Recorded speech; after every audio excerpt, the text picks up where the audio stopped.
வீணையர் யாழினர் ஒரு பால் இருக்கொடு பத்திரம் இயம்பினர் ஒரு பால் துண்ணிய பிணைமலர் கையினர் ஒரு பால் தொழுகையர் அழுகையர் துவழ்கையர் ஒரு பால் சென்னியில் அஞ்சலி கூப்பினர் ஒரு பால் இருப்பெருந்துரையுரை சிவபெருமானே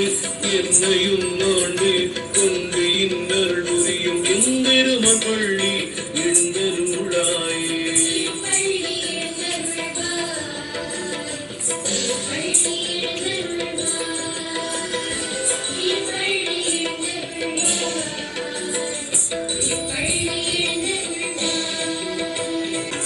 இன்னிசை வீணையர் யாழினர் ஒரு பால் இருக்கொடு பத்திரம் இயம்பினர் ஒரு பால் துண்ணிய பிணைமலர் கையினர் ஒரு பால் தொழுகையர் அழுகையர் துவழ்கையர் ஒரு பால் சென்னியில் அஞ்சலி கூப்பி